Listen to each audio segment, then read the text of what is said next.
تین جگہوں پر جھوٹ جائز ہے۔ رسول اللہ صلی اللہ علیہ وآلہ وسلم نے فرمایا، صرف تین جگہوں پر جھوٹ جائز اور حلال ہے۔ ایک یہ کہ آدمی اپنی بیوی سے بات کرے تاکہ اس کو راضی کر لے، دوسرا جنگ میں جھوٹ بولنا، اور تیسرا لوگوں کے درمیان صلح کرنے کے لیے جھوٹ بولنا۔ تین کام اللہ کو بہت پسند ہے: ٹوٹے ہوئے دلوں کو جوڑنا، نہ چاہتے ہوئے بھی معاف کرنا، اور کسی کے گناہ پر پردہ کرنا۔ تین لوگ جب آپ کے سامنے بات کر رہے ہو تو انہیں مت روکیں: والدین، بچہ اور غمزدہ انسان، کیونکہ ان کا دل بول رہا ہوتا ہے۔ جو جتنا توجہ کے قابل ہو اسے اتنی اہمیت دو۔ کم ظرف لوگوں کو حد سے زیادہ خیال رکھو گے تو اپنی اہمیت کھو دو گے۔ لوگوں کی باتوں پر دھیان دینا چھوڑ دیں، کیونکہ عزت اور رزق اللہ دیتا ہے، لوگ نہیں۔ اللہ پر گمان نہیں، یقین رکھو، تمہیں بہتر نہیں بہترین ملے گا۔ جب تم بغیر کسی وجہ سے خوشی محسوس کر لو تو یقین کر لو کہ کوئی نہ کوئی کہیں نہ کہیں آپ کے لیے دعا کر رہا ہے۔ جب بھی تم چاہو کہ تمہاری دعا عرش تک پہنچے اور مستجاب ہو جائے تو پہلے اپنے والدین کے لیے دعا مانگو۔ بہترین انسان اپنے عمل سے پہچانا جاتا ہے، ورنہ اچھی باتیں تو برے لوگ بھی کرتے ہیں۔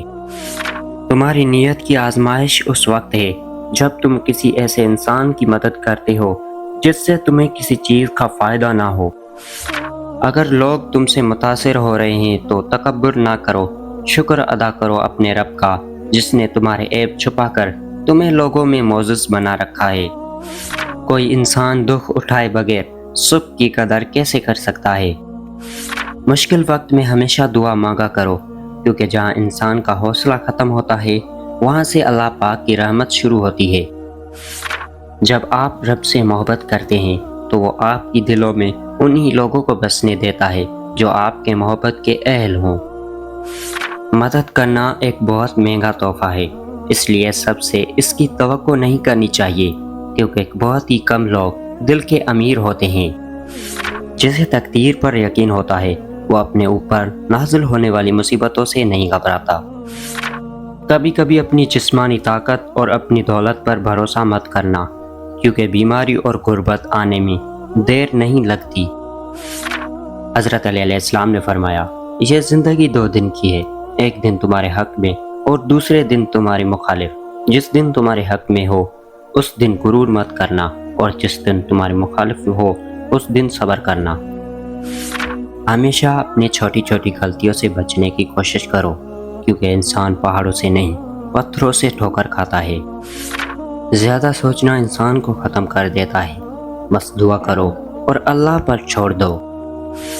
زندگی تھکا دینے والی چیز ہے، اور جب تم تھک جاؤ تو اپنے رب کو یاد کر لو، کیونکہ سکون تو صرف اللہ کے ذکر میں ہے۔ جس زبان سے جھوٹ نکلنا بند ہو جائے اس زبان سے نکلی ہوئی ہر دعا قبول ہوتی ہے۔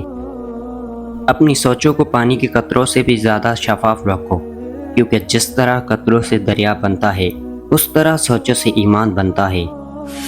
انسان کو اچھی سوچ پہ وہ انعام ملتا ہے جو اسے اچھے اعمال پہ بھی نہیں ملتا، کیونکہ سوچ میں دکھاوا نہیں ہوتا۔ سب کچھ اللہ پہ چھوڑ دو، کیونکہ اللہ کا فیصلہ ہی حق کا فیصلہ ہے۔ ایک بات پر ایمان رکھیں، جو انسان ہمارے حق میں بہتر نہ ہو اللہ اس انسان کو ہم سے دور کر دیتا ہے۔ جو اپنے نصیب پر اکثر روتا رہتا ہے اسے یہ خبر نہیں ہوتی کہ اس رب نے اس کے حق میں اور بھی بہتر لکھا ہوتا ہے۔ استغفار اور درود شریف کی کثرت انسان کا مقدر بدل دیتی ہے۔ کسی کا دل اتنا مت دکھاؤ کہ وہ اللہ کے سامنے تمہارا نام لے کر رو پڑے، کیونکہ ٹوٹے ہوئے دل سے نکلی ہوئی آہ عرش تک جاتی ہے۔ حضرت علی علیہ السلام نے فرمایا، جاہل کے سامنے عقل کی بات مت کرو، کیونکہ پہلے وہ بحث کرے گا اور پھر اپنی ہار دیکھ کر دشمن بن جائے گا۔ جو تمہارا غصہ برداشت کرے اور ثابت قدم رہے تو وہ تمہارا سچا دوست ہے۔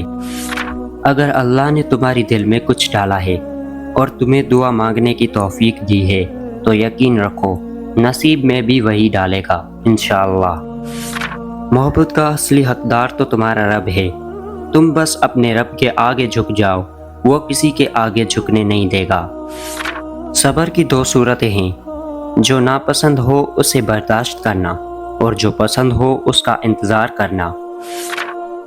خواہش بادشاہوں کو بھی غلام بنا دیتی ہے، مگر صبر غلاموں کو بھی بادشاہ بنا دیتی ہے۔ لوگ جتنا بھی دل دکھائیں یہ یاد رکھا کریں کہ جب اللہ کے بندے ہمیں توڑتے ہیں تو ان کا توڑنا ہمیں اللہ سے جوڑتا ہے۔ سکون اس سے دور بھاگتا ہے جو دنیا میں سکون کی تلاش کرتے ہیں۔ معاف ہر بار کرو مگر اعتبار ایک بار ہی کرو۔ اللہ تمہارا نصیب اپنی مرضی سے لکھ چکا ہے، اور جو دعا تم بھی مانگ رہے ہو وہ بھی اس نصیب کا حصہ ہے۔ ہمیں پتہ بھی نہیں ہوتا کہ ہمیں کس کس مقام پر گرنے سے پہلے تھام لیتے ہیں۔ اقوال عقل مندوں کے لیے ہیں، نادانوں کو ان سے کوئی فائدہ نہیں ہوتا۔ صبر زندگی کے مقصد کے دروازے کو کھولتا ہے، کیونکہ سوائے صبر کے اس دروازے کی کوئی چابی نہیں۔ دنیا نصیب سے ملتی ہے اور آخرت محنت سے، لیکن لوگ محنت دنیا کے لیے اور آخرت کو نصیب پر چھوڑ دیتے ہیں۔ ہم رو بھی دیتے ہیں، ہم ٹوٹ بھی جاتے ہیں، پر اللہ ہمیشہ ہمیں جوڑ دیتا ہے۔ ایک سوچنے والے زندہ انسان کے خیالات میں تبدیلیاں ہوتی رہتی ہے، نہیں بدلتا تو پتھر نہیں بدلتا۔